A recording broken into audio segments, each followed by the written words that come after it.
It all began on a quiet afternoon when a single envelope, stamped with the HOA's logo, landed on the homeowner's doorstep like a warning shot. What followed wasn't a simple disagreement or a petty rule reminder, it was a chain reaction of intimidation, surveillance, and accusations so absurd they felt unreal. Neighbors whispered. Board members circled like hawks. And just when it seemed things couldn't escalate any further, the HOA made a move so outrageous it sent shockwaves through the entire community. But what exactly pushed them to cross that line, and why were they so desperate to crush one family's peace? Before everything unraveled, the neighborhood had seemed like the kind of place people dreamed of settling into. Rows of well-kept homes lined the curved streets, each one framed by trimmed lawns, identical mailboxes, and a sense of quiet predictability. It was the sort of community where morning dog walkers waved at passing joggers, where sprinklers clicked on at the same time every evening, and where the local pond reflected warm sunsets that made the place feel almost peaceful. For the homeowners at the center of this story, it felt like the perfect place to begin a new chapter. They weren't looking for luxury or status, they simply wanted calm. A place where they could come home from long workdays and exhale, where weekends meant tending to a small garden or sharing a cup of coffee on the porch while watching the world move slowly. The house they chose wasn't the biggest on the block, nor was it the newest, but it was theirs, and that alone made it feel special. For months, their routine was steady and undisturbed. Early mornings started with the hum of the coffee machine. Evenings ended with porch lights flicking on and windows glowing warmly from inside. The family blended into the community with ease, nodding politely to neighbors, attending the occasional block gathering, and learning the unspoken rhythm of the place. On the surface, everything felt simple. Safe. Predictable. But beneath that calm exterior lay the invisible structure that governed every inch of the neighborhood, the HOA. It was a presence always there but rarely noticed at first, a set of rules tucked neatly into a welcome packet, a monthly newsletter filled with cheerful reminders, a board of faces that appeared once a quarter for community updates. At the beginning, the HOA felt less like an authority and more like an administrative formality. Something to be aware of but not concerned about. Yet small hints of control began to show themselves the longer the family lived there. A neighbor trimming their hedges twice in 1 week to avoid a warning. Another repainting shutters because the approved shade of blue had recently changed. The slight tension in the air whenever someone placed a holiday decoration a few days earlier than allowed. Little things, subtle, easy to overlook, but telling signs of a community that valued uniformity above comfort. Still, the family didn't think much of it. They followed the guidelines without question, checked their mail for notices, and kept their yard tidy. They believed that if they simply minded their own business, the HOA would never take an interest in them. But everything changed with one small, seemingly insignificant detail, a misunderstanding, a minor oversight, or a simple act that shouldn't have mattered. It was the kind of thing most neighborhoods would ignore, yet in this one, it was enough to trigger something far larger. The shift came quietly at first, almost too subtle to detect. A lingering stare from a board member during a morning walk. A neighbor suddenly becoming distant, as if knowing something they wouldn't say aloud. A slight delay in receiving routine notices, replaced by unexpected envelopes marked urgent. None of it made sense, not yet. But each moment carried an undercurrent of tension that hinted at something looming beneath the surface. And then came the sign that everything was about to change. The HOA began scrutinizing their home in ways that felt too precise to be coincidence. Measurements taken near the property edge when no inspection was scheduled. Photos captured from across the street. Small markings left on the curb. It was as if someone had decided this quiet, ordinary family needed to be monitored, evaluated, and controlled. What made it even stranger was how abruptly the tone of the community shifted. Neighbors who once waved now watched from behind curtains. The air seemed heavier, charged with quiet judgment. Conversations fell silent as the family passed by. The sense of belonging they had once felt began slipping away, replaced by an uneasiness that clung to every corner of their property. They didn't know why it was happening or who had set the wheels in motion. All they knew was that something was coming, something that would pull them into the center of a conflict they never asked for. A conflict where petty rules would be weaponized, where the HOA's need for authority would escalate far beyond reason, and where the smallest decisions would ripple into consequences no one could have predicted. The peace they once treasured was beginning to fracture. The community they had admired was showing its true face.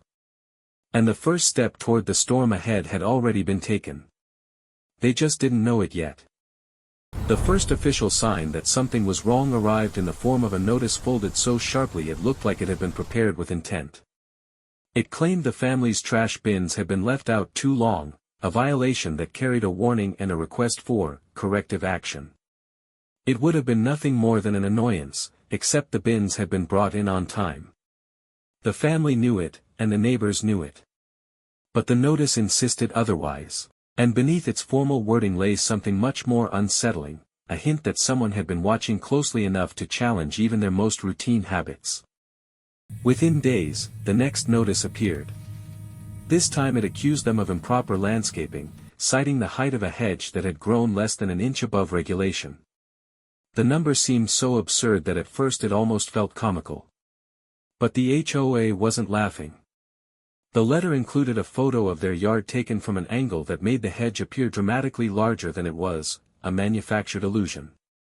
Someone had gone out of their way to create the appearance of wrongdoing. It wasn't long before the pattern became impossible to ignore. Weekly notices turned into multiple notices a week. Each one more specific, more absurd, and more aggressive than the last. The HOA fined them for a garden hose coiled the wrong direction, for a porch light that supposedly exceeded brightness limits, for a decorative planter placed an inch too close to the walkway. None of these things had ever been issues before. None had been mentioned to any other homeowner. And yet the HOA acted as if every tiny detail was grounds for punishment. That was when the family began realizing they weren't just dealing with nitpicking rules, they were dealing with someone hunting for reasons to corner them. Someone who wanted control. Someone who needed power. The HOA chairwoman, known for her iron grip, reputation for inflexibility, and uncanny ability to twist regulations, had set her sights on them. Soon, she initiated a full property inspection, claiming it was routine. Yet no other home received one. Inspectors walked around with clipboards, cameras, and measuring tape, recording every inch of the property with a level of scrutiny bordering on obsession. The notices escalated. The fines grew larger. The accusations grew darker. And the HOA, emboldened by what looked like silence from the family, became bolder. It wasn't long before they began spreading rumors. The family was non-compliant. They were unreasonable. They were threats to community order. The shift was subtle but unmistakable. Neighbors pulled away. Conversations stopped. Eyes lingered. The family felt the weight of invisible judgment everywhere they went. Soon, she and then the HOA crossed into something far more sinister, nightly surveillance. A board member parked their car across the street, engine running, watching the home long after the sun had gone down. The message was clear: we are watching you. We are waiting. We will break you. And then, the most intrusive move yet, fabricated claims of unauthorized modifications, triggering another inspection meant to justify the HOA's tightening grip. The pressure grew unbearable. And as the family braced themselves for what felt like an inevitable collapse, the board made their boldest move yet. The breaking point arrived on a morning so still it felt unnatural. A large red notice was taped to the family's front door, not a warning, but a declaration. The HOA was initiating emergency proceedings to seize control of the property. Cars lined the street as the board arrived like a procession. They walked toward the home with clipboards raised like weapons, prepared to enforce the harshest measure in their power. This was not oversight. This was not compliance enforcement. This was a takeover. But the HOA had no idea that the family had spent weeks preparing for this moment. Every notice, every inspection, every photograph, every violation had been documented. The homeowners had discovered the truth: the HOA had violated state housing laws, fabricated claims, misused emergency clauses, and conducted illegal surveillance. So when the board stepped forward, ready to strip the family of their home, the homeowners countered with something stronger than fear: evidence. Not emotional pleas. Not confrontation. Documented, time-stamped, irrefutable evidence. And everything changed. Neighbors stepped forward. The crowd turned.